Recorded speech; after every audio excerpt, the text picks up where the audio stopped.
ಜೋರಾಗಿ ಅಂದ್ರೆ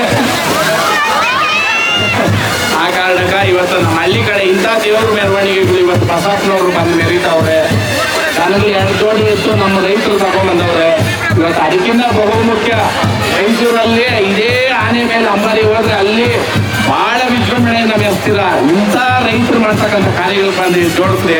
ಬರೋ ವರ್ಷ ನಾನು ಕೂಡ ನನ್ನ ಕೈಲಾದ ಸಹಾಯ ಈ ಜಾತ್ರೆಗೆ ನಾನು ಮಾಡ್ತೀನಿ. ಸಹಾಯ ಮಾಡ್ರಿ. ಇಂಥ ಅಂದ್ರೆ ಇದು ರೂರಲ್ ಏರಿಯಾ, ಇಲ್ಲಿ ಅನ್ನದಾನ ಮಾಡಿ ಇವತ್ತು ಜಾತ್ರೆ ಮಾಡ್ತವ್ರೆ ಅಂತಂದ್ರೆ ಗ್ರೇಟ್ ಅಂತ ಹೇಳ್ಬೇಕು. ಆಮೇಲೆ ಇಲ್ಲಿ ಇರ್ತಕ್ಕಂಥ ಸಚಿವರು ಒಂದು ಹೇಳೋದು, ದಯವಿಟ್ಟು ಒಂದೊಂದು ಬೀದಿ ದೀಪಗಳು ಹಾಕ್ರಿ. ದಯವಿಟ್ಟು ಇವೆಲ್ಲ ಮಾಡಬಾರ್ದು.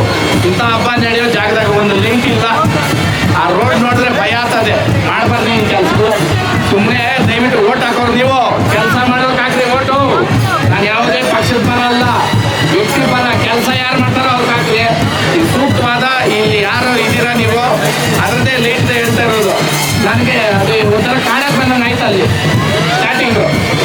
ಇಂಥ ಜಾತ್ರೆಗೆ ಪುಣ್ಯಾತ್ಮ ಬರಿಲ್ಲ ಬಂದಿದ್ರ ಇಲ್ಲ, ಇಂಥ ಟೈಮಲ್ಲಿ ಕಲಿಸ್ಬೇಕಾಗಿತ್ತು. ದಯವಿಟ್ಟು ಆ ಸೂಕ್ತವಾದ ನಿಮ್ಮ ಲೀಡರ್ಗಳು ಇದನ್ನ ಗಮನ ಹರಿಸಿ ಮಾಡ್ಬೇಕು. ನೀವು ಏನೇ ಇರಲಿ ಇಂಥ ಕಾರ್ಯಕ್ರಮಕ್ಕೆ ನೀವು ಕೈ ಜೋಡಿಸ್ತೀರ ಹೋದ್ರೆ ಭಗವಂತ ನಿಮ್ಗೆ ಯಾವತ್ತೂ ಒಳ್ಳೇದು ಮಾಡಲ್ಲ. ಹಳ್ಳಿ ಕಾರ್ ಉಳಿಸ್ರಿ, ಹಳ್ಳಿ ಕಾರ್ ಬೆಳೆಸ್ರಿ. ಹಲೋ ಕೇಳಿಸಿದಲ್ಲ ಮಾತಾಡೋದು ಬಿಡ್ತಾ ಇಲ್ಲ.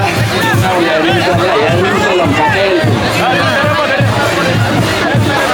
ಯಾಕಂದ್ರೆ ಇಲ್ಲಿ ದೇವ್ರನ್ನ ಆಮೇಲೆ ಹುಟ್ಟವ್ರೆ, ಇಲ್ಲಿ ಕಳೆಗಳು ಬಂದಿದ್ರು. ಅದಕ್ಕೋಸ್ಕರ ದೇವ್ರ ನಂಬರ್ ಎಷ್ಟು ಜನ ಇದ್ರೆ ಇಲ್ಲಿ ಎಲ್ಲರೂ ಇದ್ದೀರ. ಸಣ್ಣ ಕಥೆ ಅಂದ್ರೆ ಜೀವನದ ಸಾರಾಂಶ ಇರ್ತಕ್ಕಂಥ ಇದರಲ್ಲಿ ಒಬ್ಬ ಭಕ್ತ ಇರ್ತಾನೆ. ಎಂಥ ಭಕ್ತ ಅಂದ್ರೆ ಶಿವಭಕ್ತ. ಬೆಳಿಗ್ಗೆ ಇದ್ರೆ ಶಿವ, ಮಲಗಿದ್ರೆ ಶಿವ, ಓಡಾಡ್ಬೇಕಾದ್ರೆ ಶಿವ. ಓಂ ನಮ ಶಿವಾಯ, ಓಂ ನಮ ಶಿವಾಯ, ಓಂ ನಮ ಶಿವಾಯ ಯಾರ ಶಿವಭಕ್ತ. ಅದೇ ಊರಲ್ಲಿ ಇನ್ನೊಬ್ಬ ರೈತ ಇರ್ತಾನೆ. ಊರಲ್ಲಿ ಶಿವರಾತ್ರಿ ಹಬ್ಬ ಅಂತೆ. ಶಿವನ ಪಾರ್ವತಿ ಬಂದು ಕುತ್ಕೊಂತಾರಂತೆ. ಹೋಗ್ತಾರೆ ನಮ್ಮನ್ನ ಜನ ಎಷ್ಟು ಮಾತ್ರ ಮುಟ್ತವ್ರೆ ನಾವು ನೋಡಬೇಕು ಅಂತ.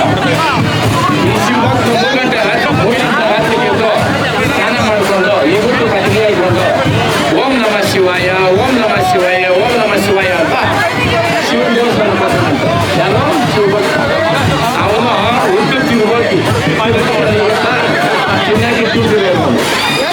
ಇನ್ನೊಬ್ಬ ರೈತ ಸಮೃದ್ಧವಾದ ಜೀವನ, ದನ ಕರು ಹಸು ಆಳು ಕಾಳು ಜಮೀನು ಗಟ್ಟೆ ಎಲ್ಲ ಇರ್ತಂತೆ.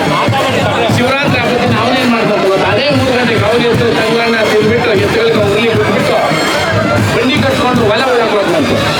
ಶಿವ ಪಾರ್ವತಿ ಬಿಟ್ಕೊಂಡಿದ್ರಲ್ಲ, ಪಾರ್ವತಿ ಕೇಳ್ತಾರಂತೆ, ಏನ್ ಸ್ವಾಮಿ ನಮ್ಮನ್ನ ನೆನೆಸ್ದಿರ ಇರೋಂಥ ಹಣ ಆಸ್ತಿ ಎಲ್ಲ ಕೊಟ್ಟಿದ್ಯಾ?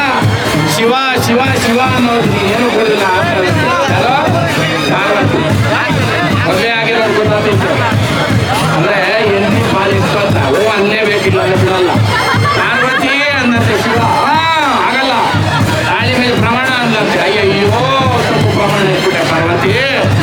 ಇವನು ಶಿವಭಕ್ತಲ್ಲ, ಇವನು ಇದ್ರಿ ಇವ್ರು ಸುಮ್ಮನೆ ಓಂ ನಮ ಶಿವಯ್ಯ ಅಂತವನೇ. ಇವರು ಎದೇನಾಗ ದೇವ್ರು ಇಲ್ಲ. ಅವನು ಬಾಯಾಗ ದೇವ್ರು ಅಂತ ಇಲ್ಲ, ಬಟ್ ಅವನು ಮುಂಚಾಗಿ ನಾವು ಇದ್ದೀವಿ. ಬೇಡ ಪಾರ್ವತಿ, ತಾಳಿ ಮೇಲೆ ಪ್ರಮಾಣ ಮಾಡಿದೀವಿ ಶಿವ, ನೀನಿವ ಸಾವುಕಾರ ಮಾಡ್ಬೇಕು. ಯಾರ ಓಂ ನಮ ಶಿವ ಅನ್ನೋನ ಸಾವುಕಾರ ಮಾಡ್ಬೇಕು ನೀವು ಅಂತ. ಸರಿ, ಶಿವರಾತ್ರಿ ಹಬ್ಬ ದೇವಸ್ಥಾನಕ್ಕೆ ಹೋದ, ಹೊಲ ಉಳ್ಳಕ್ಕೆ ಹೋದ. ದೇವ್ರು ಏನ್ ಮಾಡ್ಲಂತೆ, ಪಾರ್ವತಿ ನಾನು ಕೊಡಲ್ಲ ವರ, ನಿನ್ ಕೈಗೆ ಕೊಡ್ತೀನಿ. ಒಂದಕ್ಕೊಬ್ಬರಿಗೆ ಚಿನ್ನ, ಒಂದಕ್ಕೊಬ್ಬರಿಗೆ ಬೆಳ್ಳಿ, ಒಂದಕ್ಕೊಬ್ಬರಿಗೆ ದುಡ್ಡು. ಇನ್ನಮ್ಮ ನಿನ್ ಕೈಗೆ ಕೊಡ್ತೀನಿ, ನಾವು ಸಾವುಕಾರ ಮಾಡೋದು. ಅಷ್ಟೇ ತಾನೇ ಸ್ವಾಮಿ, ದುಡ್ಡು ಕಾಸು ಬಿಡ್ತಾರೆ, ಅವ್ರು ಸಾವುಕಾರನಾಗಲ್ಲ. ಹಾಗೆ ಆಗ್ಬಿಡ್ತಾನೆ. ಅವ್ರು ಬರೋ ದಾರಿನಾಗ ಎಲ್ಲ ಮೇಲಿಗೆ ಹಿಂಗೆ ಆಗ್ತಾರಂತೆ. ಯಾರೋ ಪಾರ್ವತಿ ಹಾಕಿದ್ರೆ ಇವನು ಯಾರೋ ಓಂ ನಮ ಶಿವಾಯ. ನಾನು ದಿನ ಕಂಡ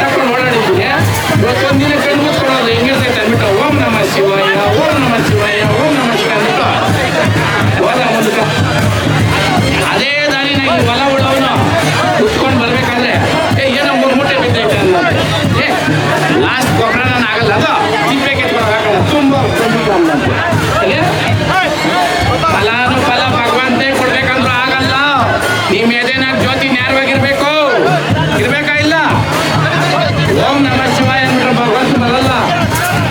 ಅರ್ಥ ಆಯ್ತಾ ನಾನು ಹೇಳಿದ್ ನಿಮ್ಗ? ಭಗವಂತ ಮೇಲೆ ಭಕ್ತಿ ಇದ್ರೆ ದೇವ್ರು ಬರಲ್ಲ. ಮೈ ಮೇಲೆ ಅಂದ್ಬಿಟ್ರೆ ದೇವ್ರು ಬರಲ್ಲ. ಅಂತದ ಮನುಷ್ಯನ ಮೇಲೆ ದೇವ್ರು ಬರಂಗಿದ್ರೆ ನಾನು ಹೇಳಲ್ಲ. ನಮ್ಮ ದೇವರುಗಳನ್ನ ಕೆಲವರೆಲ್ಲ ಬೀದಿ ಕಾಲಿಟ್ಬಿಟ್ಟಾರೆ, ಮಾಡಬೇಡ್ರಿ ಇವೆಲ್ಲ. ಆ ಕಾರಣಕ್ಕ ಭಕ್ತಿ ಅನ್ನೋದು ಎಲ್ಲಿರ್ಬೇಕು? ನಾವು ಮಾಡೋ ಕೆಲಸದಲ್ಲಿ ಭಕ್ತಿ ತೋರಿಸಿ ಭಗವಂತನ ಬೇಡು, ಕೊಡ್ತಾನೆ ಫಲಾನುಫಲ. ದೇವ್ರು ಒಂದೇ ಹೇಳಿರೋದು, ಕಷ್ಟ ನೀನು ಪಡು, ಫಲಾನುಫಲ ನಾನು ಕೊಡ್ತೀನಿ ಅಂತ. ಹೌದಾ? ಇವತ್ತವರೆಗೂ ಕಷ್ಟ ಬಿದ್ದರು ಯಾರು ಸೋತಿಲ್ಲ. ವೆರಿ ಗುಡ್ ಅಪ್ಪ, ಗಾಡಿ ಇಲ್ಲ. ಆ ಕಾರಣಕ್ಕ ಬೆಳೆದ್ರೆ ಆಲದ ಮರ ತರ ಬೆಳಿವೆ. ಆಲದ ಮರ ಬೆಳೆದಿರೋದು ಯಾವ ಕಣ್ಣಿಗೂ ಕಾಣಿಸಲ್ಲ, ನಿಧಾನವಾಗಿ ಬೆಳೆಯೋದದು. ಮೇಲೆ ಎಷ್ಟು ಬೆಳೀತದ ಅಷ್ಟರಷ್ಟು ಕೆಳಗೆ ಬುಡ ಬೆಳೆಯೋದದು. ಅದನ್ನ ಸ್ವಲ್ಪ ಜಾಗಲ್ಲ. ನುಗ್ಗೆ ಮರ ತರ ಬೇಡ ಚಿನ್ನು, ಜುಮ್ಮಂತ ಬೆಳೆಯೋದು, ಒಂದೇ ಗಾಳಿ ಡಮಾರ್ ಅಂತ ಹೋಗೋದು. ರೀಲ್ಸ್ ಅಲ್ಲಿ ಇವತ್ತು ಹೀರೋ, ನಾಳೆ ಝೀರೋ. ಹೋಗ್ತೀರ ಇವತ್ತೆಲ್ಲ ಡೈಲಾಗ್ ಅಂತ ಹೇಳಲ್ಲ. ನಿಮ್ಮ ಜೀವನದಲ್ಲಿ ಇದೊಂದು ಅಳವಡಿಸ್ಕೊಳ್ರಿ. ಹೆಂಗೆ ಅಂತಂದ್ರೆ ನಿಂದಿಸೋರು ಇರ್ಬೇಕಲ್ಲ ಹಂಗೆ ಅಂತ ಕೆಲವೊಬ್ರದ್ದು ಕೆಲಸ ಏನಂತಂದ್ರೆ ನೀವೇನೇ ಒಳ್ಳೇದು ಮಾಡ್ರಿ ಅವ್ರು ಒಳ್ಳೇದು ಕಾಣಿಸಲ್ಲ. ನಿಮ್ಮಲ್ಲಿರೋ ಲೋಕದೋಷಗಳೇ ಬಿಡುತ್ತಾರೆ ಮಿಂದ್ರಿಗಳು. ಅವ್ರನ್ನ ಮಿಂದ್ರಿಗೆ ಅನ್ಬೇಕು. ಮುಂದೆ ಮಾತಾಡೋನು ಅಪ್ಪನ ಕೊಡ್ದವನು, ಹಿಂದೆ ಮಾತಾಡೋನು ಮಿಂದ್ ಕೊಡ್ದವನು. ಕರೆಕ್ಟಾ? ಇಷ್ಟೊತ್ತು ನಾನು ಸಮಯ ಕೊಟ್ಟು ನಾನು ಇಷ್ಟೊತ್ತು ಮಾತಾಡ್ತಿರ್ತಕ್ಕಂಥ ವೇದಿಕೆ ಮೇಲೆ ಇರ್ತಕ್ಕಂಥ ಎಲ್ಲ ಗ್ರಾಮಸ್ಥರಿಗೂ, ಎಲ್ಲ ಗಣ್ಯರಿಗೂ ನಮಸ್ಕಾರಗಳು ಅಂತ ವೇದಿಕೆ ಮುಂಭಾಗದಲ್ಲಿರ್ತಕ್ಕಂಥ ಎಲ್ಲ ಗ್ರಾಮಸ್ಥರಿಗೂ, ಮಕ್ಕಳಿಂದ ಹಿಡಿದು ಹಿರಿಯರವರೆಗೂ ನಿಮ್ಮ ಪಾದಗಳಿಗೆ ನಮಸ್ಕಾರ.